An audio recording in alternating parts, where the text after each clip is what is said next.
तो अजगर का संसार एक interesting comics I am bringing for you.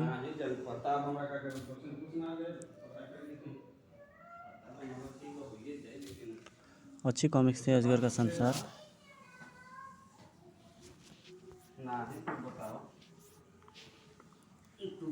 जाबाज, दिलेर, पराक्रम और शौर्य में एक से बढ़कर एक वीर थे। तीनों के ललाट दृढ़ निश्चय व वीरता की रौनक से जगमगा रहे थे। बेरहमी, क्रूर, जालिम, बेरहमी व हिंसकता की मिसाल थे तीनों। इनकी खौफनाक चेहरों की टपक रही क्रूरता बता रही थी कि वे पानी की तरह किसी भी पल बहा सकते हैं खून। इस विशाल दुर्ग के सामने रुक गए थे सबके कदम। अपनी शक्तियों का परिचय देने के बाद ही तुम लोग को दुर्ग में प्रवेश की इजाज़त मिलेगी।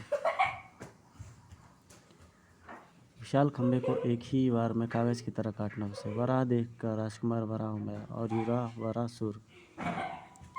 और शक्ति तो देख ली है मेरी, पत्थर पर मेरी तलवार यूँ चलती है जैसे मक्खन पर गोल छुरी।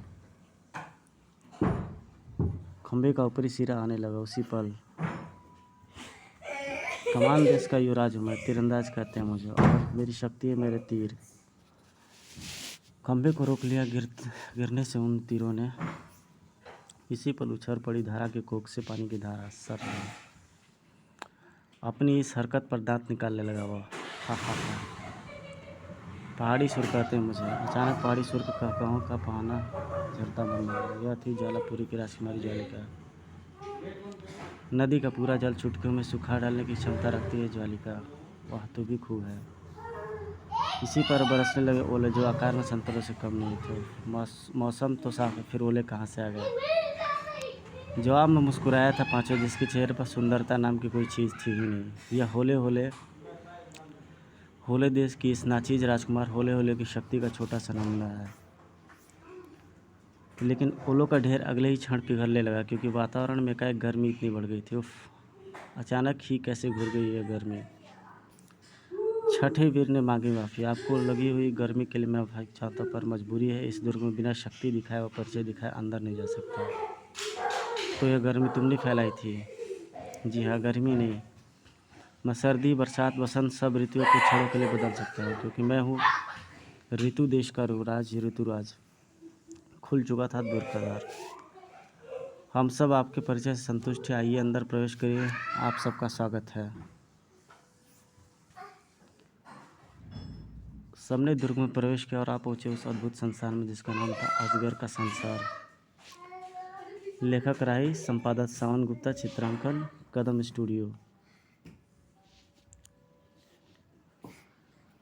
सिंहासन पर विराजमान दया और प्रेम की मूर्ति ने उठकर सबका स्वागत किया। पूरे 1100 वर्षों के बाद आज होने वाले इच्छाधारी प्रतियोगिता के वार्षिक महोत्सव में मैं सबका स्वागत करता हूँ। ज्वालिका के अधरों से फूटा एक सवाल। आदरणीय गुरुदेव, यहाँ पर शायद मुझ जैसे और भी कई प्रतियोगी हैं जो पहली बार इस प्रतियोगिता में हिस्सा ले रहे हैं। मेरे मन की भांति उनके भी मन में उत्सुकता अवश्य जाग रही होगी कि 1100 वर्षों के बाद ही क्यों हो रही है यह प्रतियोगिता।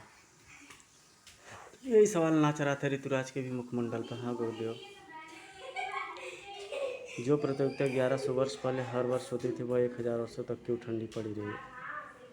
उनके सवालों का जवाब गुरु जय द्रोण के पास जैसे पहले से ही था। 1000 वर्षों तक यह प्रतियोगिता इसलिए नहीं हो पाई क्योंकि इच्छाधारी प्रतियोगिता जिस चीज़ के लिए होती है वह चीज़ थी ही नहीं, यानी हमारे पास इच्छाधारी मणि।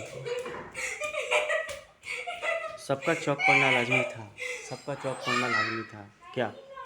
हाँ, यहाँ पर 1100 वर्ष पूर्व जिस विजेता ने इच्छाधारी मणि जीती थी वह हमारे श्राप के कारण 1000 वर्ष की लंबी नींद सो गया था। पिछले ही वर्ष वह नींद से जगा, इसलिए हमने इस वर्ष आयोजित की है यह प्रतियोगिता। और अब हर वर्ष पहले की भांति इच्छाधारी प्रतियोगिता का आयोजन होगा, क्योंकि तुम सब जानते ही हो इच्छाधारी मणि का विजेता सिर्फ 1 वर्ष तक रह सकता है अपने पास इच्छाधारी मणि, और यदि 1 वर्ष बाद भी कोई मणि अपने पास रखना चाहे तो उसे इच्छाधारी प्रतियोगिता का फिर से विजेता बनना पड़ेगा। लेकिन इच्छाधारी प्रतियोगिता के शुभारंभ में होने वाली देरी के लिए क्षमा चाहता हूँ, क्योंकि अभी वो नहीं है जो 1100 वर्ष पूर्व बना था इच्छाधारी मणि का विजेता।